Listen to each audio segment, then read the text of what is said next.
Hi everyone, welcome to the show. I'm Simon. And I'm John. We like rare and classic cars. Especially Porsches, as you can see from the cars behind us. Thanks for joining us. This is all about the greatest cars that have been made, and you're going to see some fantastic stuff on this show.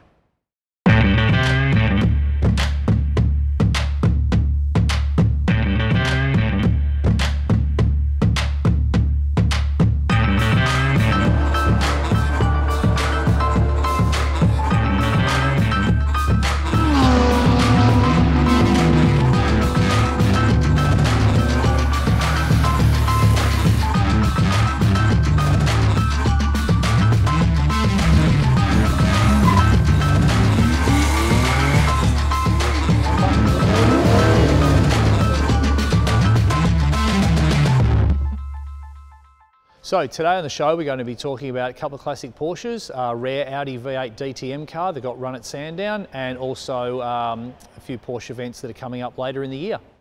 So here today we've got the 74 911 in lime green and the 94 3.6 turbo in viola pearl. We'll talk a little bit more about these great cars later, and also the fantastic hangar building that we're in at the moment. Sure, but first tell me about that Audi. Yeah, so we ran an Audi V8 DTM car at Sandown a couple of weeks ago, so let's take a look at the footage of that.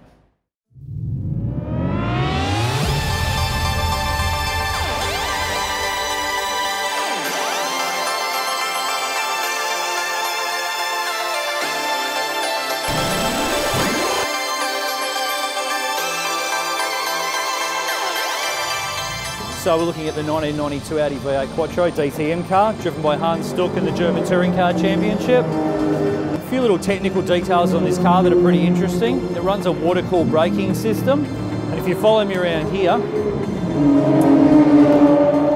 and you have a look in the back there's a great big giant tank next to the sound mic, which basically pumps water onto the brakes.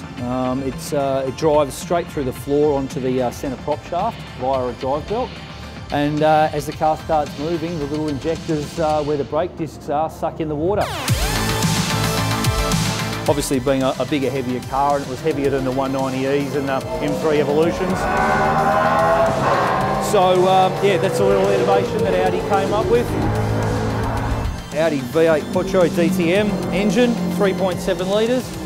This engine was run up on the engine dyno by our engine builder in Germany, and he tells me it's making 600 horsepower at 9,500 RPM and about 600 newton metres of torque.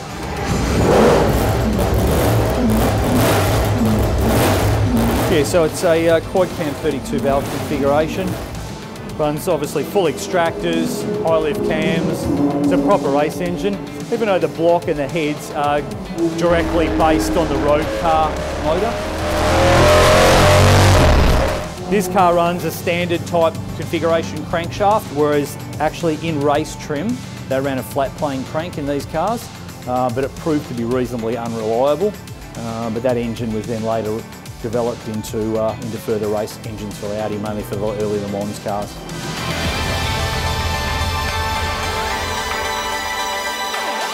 We're back at Sandown. We've had the Audi out on the track. It was starting to feel really good. The engine's really strong, gearbox is good. We'd probably put 4 or 5 good laps in. So we're coming onto the front straight now. Have a listen to the engine, 9,500 RPM. It's absolutely screaming.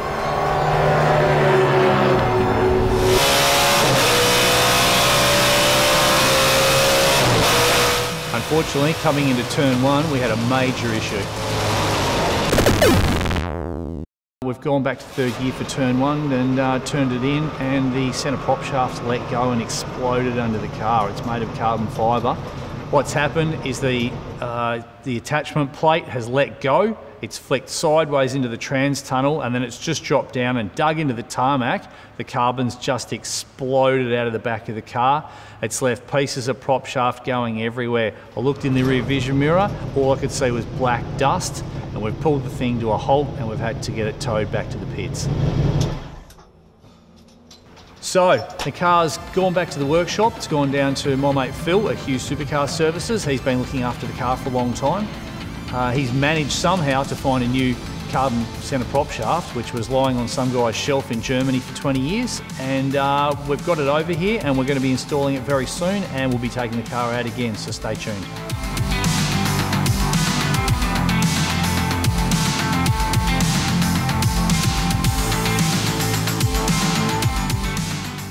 Simon, that footage looks amazing. I wish I'd been there at Sandown on the day. It was a fun day. It was a fun day. Hopefully we'll get it all up and running again, and we'll go from there.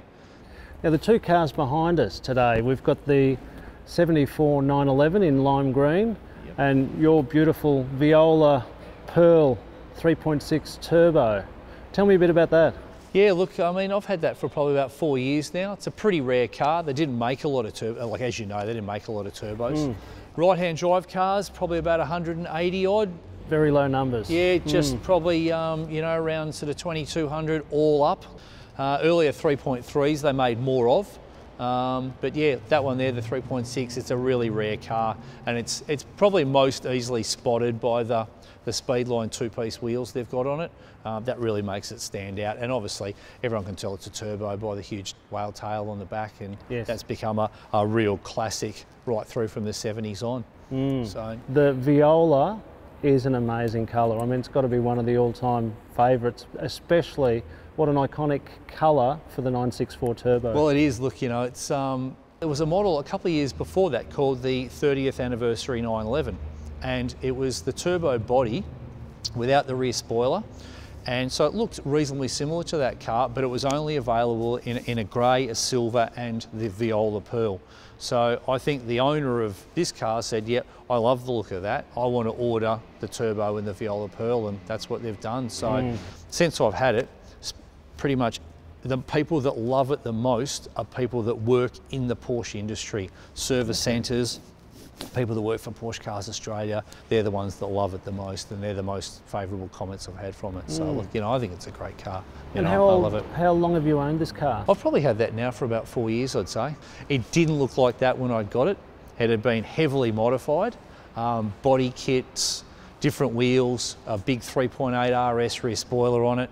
I've put it all pretty much back to standard. I had to go and the guys at Porsche Centre Melbourne were fantastic. It's still got Bilston suspension in it, which, you know, I've left there. That's good. It's got a Fab Speed exhaust system on it. You can hear it coming from about 3 suburbs away, which sounds is fantastic. Yeah. You've got to love that, haven't you?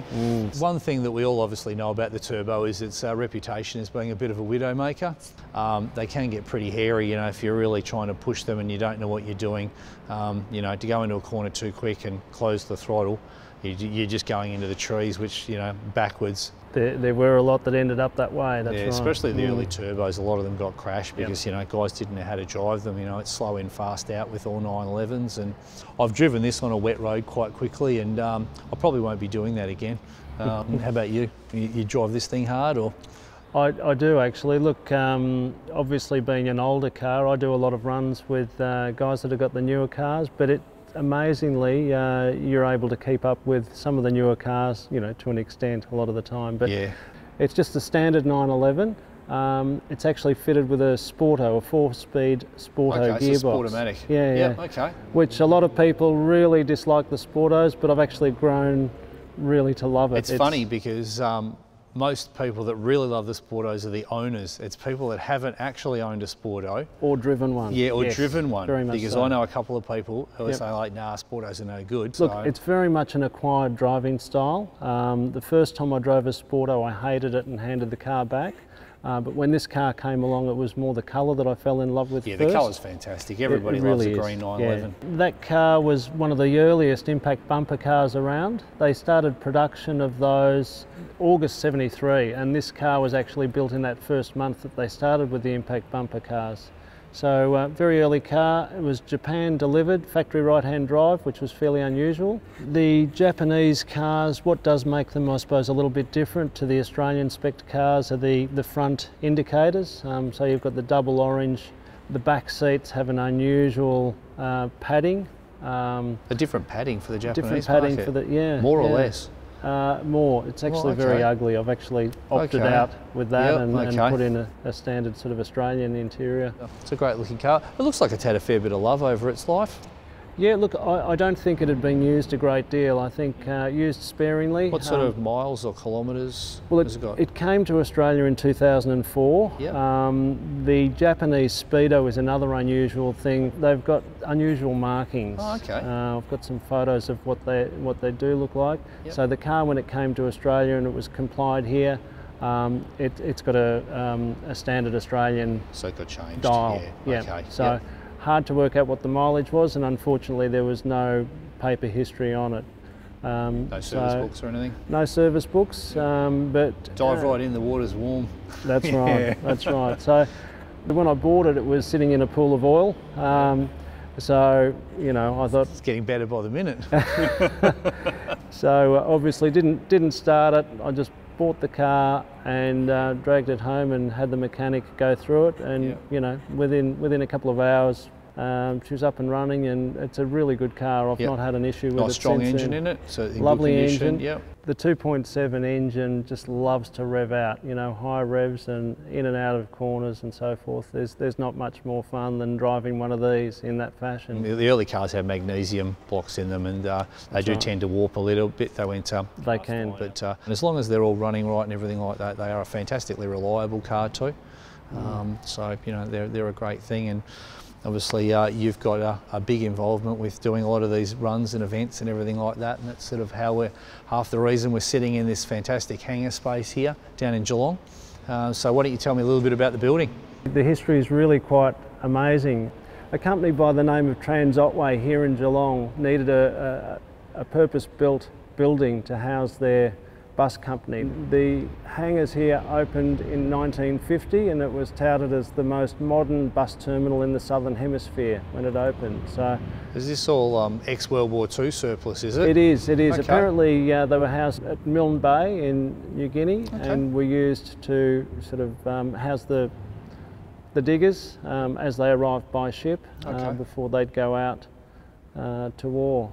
Great recycling. I bought this site some 20 years ago, and having recently sold it, I decided that I'd like to actually have a Porsche party here, and so put the word out, and not knowing really how successful that might be. I was hoping to get 80 cars, but on the day we had over 200 cars turn up, and It was a brilliant day, wasn't it? it really was, Yeah. yes, far beyond my expectations. Yeah. And You've got the reputation for holding what everyone termed the hanger banger. So you know, you're right in there with organising these Porsche events these days. Absolutely. So, and you know, there's some really good stuff that we have planned for the future. fantastic. So I just want to thank John for coming on the show today, for our first victim. Not a problem. Appreciate that. Thank you. Now, make sure you come down to Cole Lake for Hanger Banger 2. Absolutely. Australia Day weekend, going to be awesome. Yes, we've got heaps of friends missed out on the first one, so they'll definitely be back for the second one because everybody's been talking about it. It was a fabulous event. We've also got tons more stuff coming up in the show. So if you enjoyed the first one, please watch us again. We've got heaps more content coming up, some fantastic cars, some really rare stuff that I'm sure you'll really enjoy. Thanks.